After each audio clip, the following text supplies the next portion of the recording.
اگر آپ کے دل میں کبھی یہ خیال آیا ہے میں اتنا گنہگار ہوں، اللہ میری دعا کیوں سنے گا، تو یہ بات آپ کے لیے ہے۔ بہت لوگ رات کے اندھیرے میں ہاتھ اٹھاتے ہیں، دعا مانگتے ہیں اور پھر دل کے اندر سے ایک آواز آتی ہے جو کہتی ہے کہ تم اس لائق نہیں ہو۔ آج اسی سوال کا سچ سمجھنا ضروری ہے کہ کیا اللہ گنہگار کی دعا سنتا ہے یا گناہ اتنا بڑا ہو جاتا ہے کہ دعا قبول ہی نہیں ہوتی۔ ایک عام سی تصویر سوچئے، ایک انسان جو روز پرفیکٹ نہیں ہوتا، کبھی نماز چھوٹ جاتی ہے، کبھی جھوٹ بول دیتا ہے، کبھی غلط عادتوں میں پھنس جاتا ہے، پھر جب زندگی مشکل ہو جاتی ہے، جاب چلی جاتی ہے، رشتہ ٹوٹ جاتا ہے یا دل اندر سے بالکل خالی لگتا ہے، وہی انسان اللہ کے سامنے رو کر مدد مانگتا ہے۔ اسی وقت اس کے دماغ میں یہ خیال آتا ہے کہ میں اتنا برا ہوں، اللہ میری دعا کیوں سنے گا۔ یہ خیال بہت کامن ہے لیکن سب سے بڑا جھوٹ بھی ہے۔ اسلام ہمیں یہ سکھاتا ہے اللہ صرف نیک لوگوں کا رب نہیں ہے بلکہ پوری دنیا کا رب ہے۔ قرآن میں اللہ خود بتاتا ہے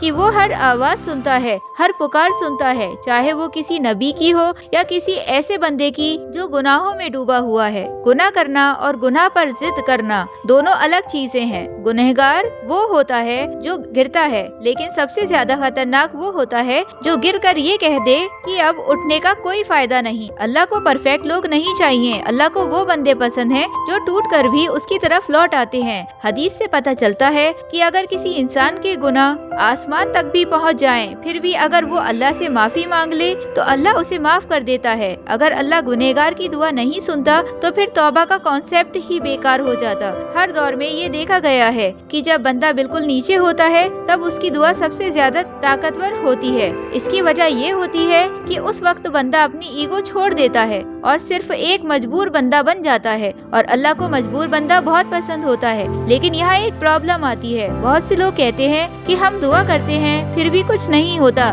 یہیں سے شیطان انسان کے دماغ سے کھیلنا شروع کر دیتا ہے۔ وہ کہتا ہے کہ دیکھا دعا کا کوئی فائدہ نہیں، تمہارے گناہ بہت زیادہ ہیں، اللہ تم سے ناراض ہے۔ دھیرے دھیرے بندہ دعا کرنا چھوڑ دیتا ہے۔ سچ یہ ہے کہ اللہ کا جواب دیر سے آنا اللہ کا انکار نہیں ہوتا۔ ہم دعا کو ATM مشین سمجھ لیتے ہیں لیکن اللہ مشین نہیں ہے، وہ رب ہے۔ کبھی کبھی اللہ دعا قبول کر کے چیز نہیں دیتا بلکہ بندے کو اندر سے بدل دیتا ہے۔ گناہ اور دعا کا رشتہ سمجھنا بہت ضروری ہے۔ گناہ دعا کو بلاک نہیں کرتی، گناہ بندے کو دعا سے دور کرتی ہے۔ جب انسان یہ سوچ لیتا ہے کہ میں اس لائق نہیں ہوں تو وہ خود ہی اللہ سے ڈسٹینس بنا لیتا ہے۔ جیسے ایک بچہ غلطی کر دیتا ہے اور گلاس توڑ دیتا ہے تو کیا ماں اس بچے کی آواز سننا بند کر دیتی ہے؟ نہیں، بلکہ جب بچہ روتا ہے تو ماں اور پاس آتی ہے۔ اللہ کی رحمت ماں سے بھی کئی گنا زیادہ ہے۔ اس کا مطلب یہ نہیں کہ گناہ کو ہلکا لیا جائے۔ گناہ زہر جیسا ہوتا ہے لیکن زہر کا علاج ہاسپٹل ہوتا ہے، بھاگنا نہیں۔ دعا بھی ایک علاج ہے اور یہ علاج ہر کسی کے لیے کھلا ہوا ہے۔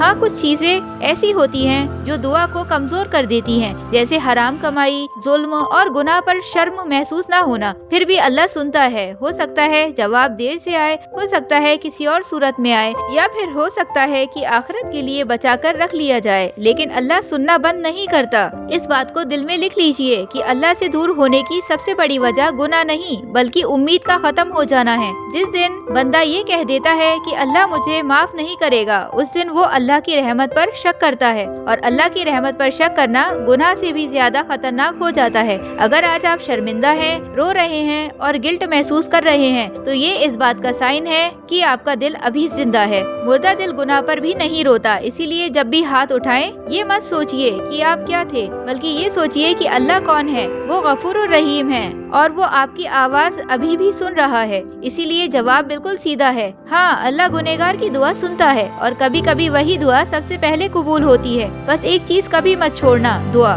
گرنا ہو تو گرو پھر اٹھو، رونا ہو تو رو لو پھر اللہ سے مانگ لو، لیکن امید کبھی مت کھونا۔ اگر یہ بات دل کو چھو گئی ہو تو اگلا ویڈیو ضرور دیکھنا۔ ایسے ہی اسلامک موٹیویشنل ویڈیوز کے لیے ہمیں سبسکرائب کریں۔ اللہ حافظ۔